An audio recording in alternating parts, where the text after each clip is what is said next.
does there ever come a game that genuinely amazes me and gets me hopelessly hooked onto something? Whether it's Ultra Kill or Doom Eternal, any of the Souls games, TF2, Skyrim, New Vegas, CS, or even games like Terraria, Mountain Blade, and Minecraft. These are some of my favourite games of all time, as well as a lot of other titles that I haven't even mentioned. Now, though, there is another one that has come to not only chew at my free time, but even take a spot into being possibly my favourite roguelike so far, and even the top 10 games of all time. As the title suggests, it's Risk of Rain 2, a third-person roguelite shooter that takes everything great about the first game and plants it into a fully fledged 3D environment. Risk of Rain 2 is truly a miracle game born out of passion from two developers as well as the people who had helped evolve the franchise into a whole new dimension. Like the first Risk of Rain, it's also a roguelite game where you have randomized runs with different items, enemies, bosses, and of course, permadeath, which means if you die, you have to start all over. But unlike the traditional term of roguelike,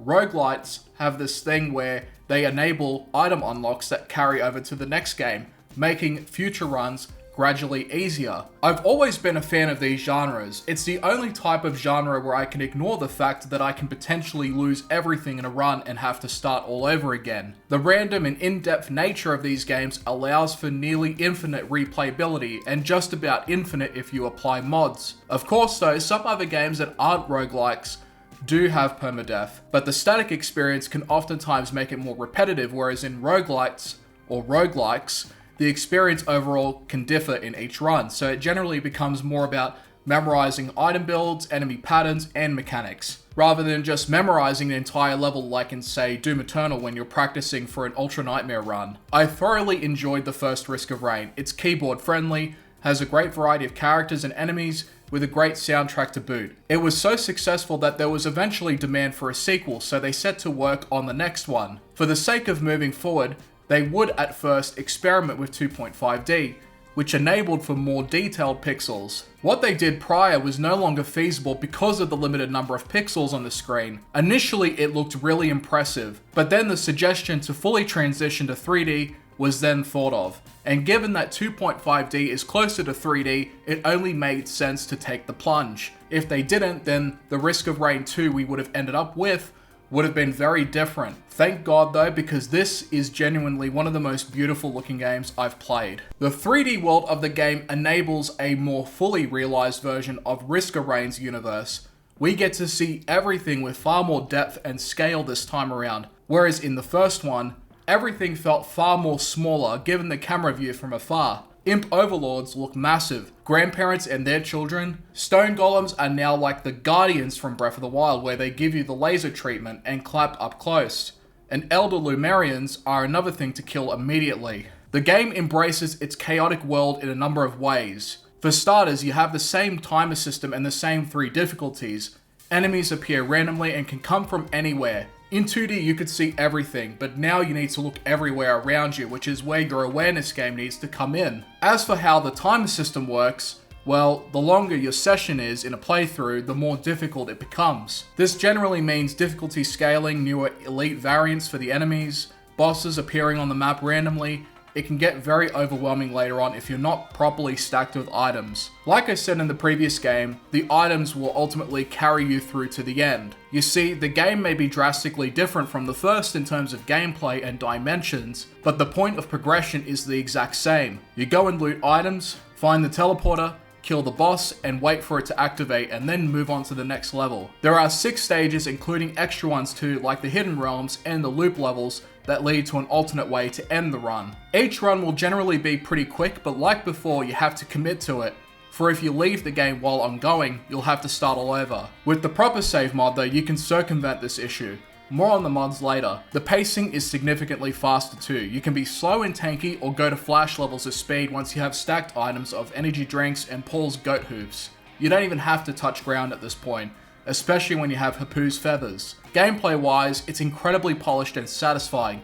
It is better than the first game in every sense of the word. It simply overshadowed its predecessor, and for good reason. This is why. Everything about this game just screams awesome. From the gameplay, the graphics, the music, especially the music, the amount of ways that this game can be broken, not to mention the expanded lore and the improved story. So the story of 2 picks up not too long after the events of 1, where one of the survivors from the previous ship, the UES Contact Light, had escaped. Well, another ship, the UES Safe Travels, responds to the Contact Light's distress signal, which leads us back to the same planet from the first one. Though instead of crashing down to the planet, we actually get sent down there through our crash pods, presumably to look for other survivors, as well as getting to the bottom of what happened and of course, getting off of the planet. We have a number of characters making a return like Commando, Huntress, Bandit, Acrid, Engineer, Loader, and Mercenary, along with some new additions to the table. I absolutely love their designs. The choice of colors and the distinctive looks make them all look not only unique to look at, but also unique to play as.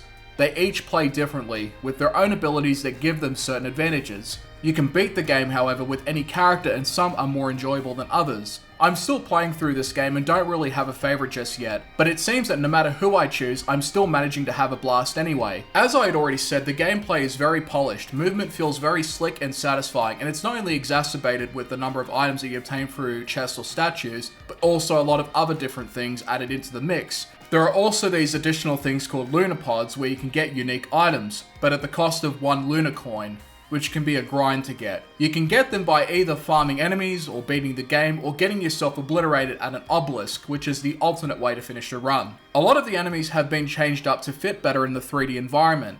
In the previous game, enemies would just Zerg rush you, but in this one, there are enemies doing different things simultaneously. Some will rush, strafe around you, zap you out of range, or get up close and personal. It makes for a more dynamic combat zone, and the difficulty scaling system from the timer can make some fights way more intense, especially when you factor in co-op play, which multiplies everything.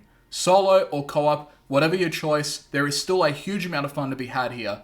And there are different game modes as well, like Eclipse, where each completion of a run adds different effects, making future runs with more caveats each time. Throughout the game, you can collect item logs, environment logs, character logs once you've completed a run with them. They all tie into this deep lore that makes the story a lot richer and also very tragic. It's a story revolved around an unfortunate situation that has been ongoing for a long time, and the survivors are now trying to get out of it. The game does also question your morality if you read more into it. What you're killing, whether you even deserve to get off the planet or even be alive for that matter. Of course though, it's a matter of perspective. The game can be as simple as you just going through each stage and just shooting whatever gets in your way without really thinking about what you're doing. It's highly replayable, so replayable that it can last you hundreds if not thousands of hours on just a vanilla experience. You know a game is really good when you've spent the entire day playing it. Well, that is if you're not addicted to games like League of Legends. But games that consistently give you a fun time without the worry of things like elo rank or losers queue. Some runs you'll end up dying anyway due to luck, and luck is a recurring factor in roguelike and roguelite games. You see, luck also plays a factor into randomization. Sometimes you'll just be plain unlucky and have shit items that don't help much, or too many elites that you can't put down in time. Dying is just a big part of this game, and it's also something that you'll just have to get used to, because at the end, it doesn't really matter too much because each stage is really quick. Sure, I've had some bad endings, but it was never that big of a deal. The game, in fact, encourages you to do multiple playthroughs anyway because of the item unlocks, the character unlocks, as well as the discovery of artifacts that can shake things up in future runs. Risk of Rain 2 gives you a good time, even when you're being obliterated by Mithrix Phase 4 because you've stacked too many good items together, or when, God forbid, you increase the multiplier by 100 times for a solo run. You can make the game really easy or really hard, which is where the mods can come in. The game has a huge number of mods that add a number of improvements. You can get quality of life improvements, modifiers, or even entirely new characters to play as, like the assassin from Realm of the Mad God,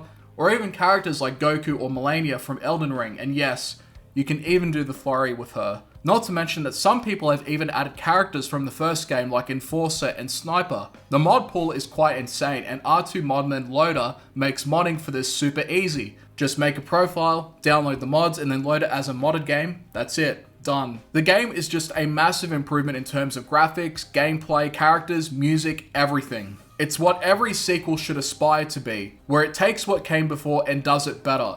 Its range of colourful environments and characters make for a pretty pleasant experience. The amount of modding this game allows for creates such a huge degree of manipulation that you can just about tailor-make anything in Risk of Rain 2. Want to add more difficulties? Go for it. Want to multiply the items on pickup? Go be an OP god until you get to phase 4 of Mithrix. Want to make the game a cakewalk? You can do that too. It lets you play however you want, giving it somewhat of a combat sandbox experience when you factor it all in.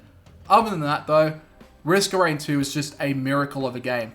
A reminder of how awesome gaming can be when developers are just allowed to cook for once. The music is again amazing, genuinely one of the best soundtracks I've ever heard. Just go listen to it. In fact, just go buy the game. You know when a lot of people mention a game like this when you're looking to get into a particular genre? Well, this game warrants its reputation of being up there with other roguelites like FTL or Spelunky, The Binding of Isaac, Dead Cells, and Hades.